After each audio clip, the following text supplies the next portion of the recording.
ಕಲ್ಪೋತ್ಸವ 2025 day 2 ವ್ಲಾಗಿಗೆ ಎಲ್ರಿಗೂ ಸ್ವಾಗತ. Hi ಎಲ್ರಿಗೂ ನಮಸ್ಕಾರ. ನಾನಿವತ್ತು ನನ್ನ ಡೇನ ಈ ಸರ್ಟಿಫಿಕೇಟ್ ನೋಡೋ ಮೂಲಕ ಸ್ಟಾರ್ಟ್ ಮಾಡಿದೆ. ಹಾಗೆ ಸ್ಕ್ರಿಪ್ಟ್ ತೋರಿಸುಬಾ ಕಾಲೇಜ್ಗೆ ಅಂದರು ಹೋಗಿ ಹಾಗೆ ಫ್ರೆಂಡ್ ಕ್ಯಾಮ್ರಾ ತಂದಿದ್ದು ಫೋಟೋಶೂಟ್ನ ಮಾಡಿಕೊಂಡೆ.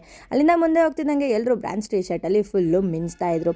ಇನ್ನು CSE ಬ್ಲಾಕ್ ಮುಂದೆ ಕೇಳಬೇಕಾ ಫುಲ್ಲು ಧೂಳು ಎಬ್ಬಿಸ್ಬಿಟ್ಟಿದ್ರು ಅಂತಲೇ ಹೇಳ್ಬೋದು. ವೈಬ್ ಮಾತ್ರ ತುಂಬ ಕ್ರೇಜಿಯಾಗೇ ಇತ್ತು. ತುಂಬ ಬಿಸಿಲೂ ಇತ್ತು. ಬಟ್ ಏನು ಮಾಡೋಕ್ಕಾಗಲ್ಲ, ನಮ್ಮ ಬ್ರಾಂಚಿಗೋಸ್ಕರ ಒಂದಿನ ಬಿಸಿಲಲ್ಲಿ ನಿಂತರೆ ಏನಾಗಲ್ಲ ಅಂದ್ಬಿಟ್ಟು ಬಿಸಿಲಲ್ಲಿ ನಿಂತ್ಕೊಂಡು ನೋಡ್ತಾ ಇದ್ವಿ. ಹಾಗೆ ತಂಪಾಗಿ ಜ್ಯೂಸ್ ಕುಡ್ಕೊಂಡು ಬರೋ ಅಷ್ಟರಲ್ಲಿ CSE ಬ್ಯಾನರ್ನ ಲಾಂಚ್ ಮಾಡಿದ್ರು. ನಾನು ಬ್ರಾಂಚ್ ಟಿ ಶರ್ಟ್ ಹಾಕಿಲ್ಲ ಅಂದರು CSEಗೆ ಮ್ಯಾಚ್ ಆಗೋ ಯೆಲ್ಲೋ ಕಲರ್ ಟಿ ಶರ್ಟ್ನ ಹಾಕ್ಕೊಂಡಿದ್ದೆ. ಆ್ಯಂಡ್ ಊಟದ ಮೆನ್ಯೂ ಮಾತ್ರ ತುಂಬಾ ಇತ್ತು. ಹಾಗೂ ತುಂಬ ಹೊಟ್ಟೆ ಹಸಿತಿತ್ತು. ನನಗೆ ಹಾಗೆ ಐಸ್ ಕ್ರೀಮು ಸಿಕ್ತು. 2 ಐಸ್ ಕ್ರೀಮ್ ತಿನ್ಕೊಂಡು ಇವ್ರು ಫ್ಲ್ಯಾಶ್ ಮಾಬ್ ಮಾಡೋದನ್ನ ನೋಡೋಕ್ಕೆ ಅಂತ ನಿಂತಿದ್ದೆ. ಎಲ್ಲರೂ ತುಂಬ ಚೆನ್ನಾಗೇ ಮಾಡಿದ್ರು. ಪ್ರತಿ ಸತಿ ನಾವೇ ಮಾಡಿದ್ರೆ ಹೆಂಗೆ ಅಂದ್ಬಿಟ್ಟು ಈ ಸತಿ ಅವ್ರು ಮಾಡಲಿ ಅಂತ ಸುಮ್ಮನೆ ಅದೇ. ಎಲ್ಲ ಬ್ರಾಂಚರು ಫ್ಲ್ಯಾಶ್ ಮಾಬ್ನ ಸಕ್ಕದಾಗಿ ಮಾಡಿದ್ರು. ಇದನ್ನೆಲ್ಲ ಮುಗಿಸ್ಕೊಂಡು ಹಾಸ್ಟೆಲ್ಗೆ ಬರೋಷ್ಟೊತ್ತಿಗೆ ಫುಲ್ ಸುಸ್ತಾಗಿದ್ದೆ. ಆಮೇಲೆ ಸಂಜೆ ಪಟ್ಟಂತ ರೆಡಿಯಾಗಿ ಹೋದೆ. ವೈ ಬಿಕಾಸ್ ನಾನು ಇವತ್ತು ವೆಲ್ಕಮ್ ಸ್ಪೀಚ್ನ ಒಪ್ಕೊಂಡಿದ್ದೆ. ಕಾಲೇಜಿಗೆ ಬಂದು ನೋಡ್ರೆ ಯಾರೂ ಇರಲಿಲ್ಲ. ಆಮೇಲೆ ನೋಡ್ರೆ ಮಳೆ ಬಂದುಬಿಡೋದ. ಮಳೆ ಬರ್ತಿತ್ತು. ಬಟ್ ನಮ್ಮ ಚಿರಾಯುಸರು ಬಂದು ರೆಡಿಯಾಗಿ ನಿಂತಿದ್ರು.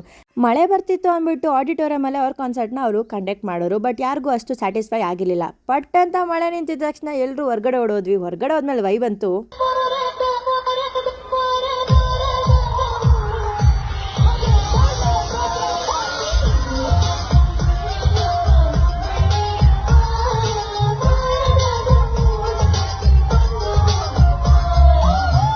ಕ್ರೇಜಿ ಆಗಿತ್ತು ಅಂತ ಹೇಳಿ ಇವರಿಬ್ರಿಗೊಂದು ಬಾಯ್ ಹೇಳಿ ಹಾಸ್ಟ್ಲಿಗೆ ಹೋಗಿ ಗೇಟ್ ತೆಗೆಸ್ಕೊಂಡು ಹೋದೆ ಒಳಗಡೆ. ಸೊ ಇದಾಗಿತ್ತು ಇವತ್ತಿನ ವ್ಲಾಗ್ಸ್.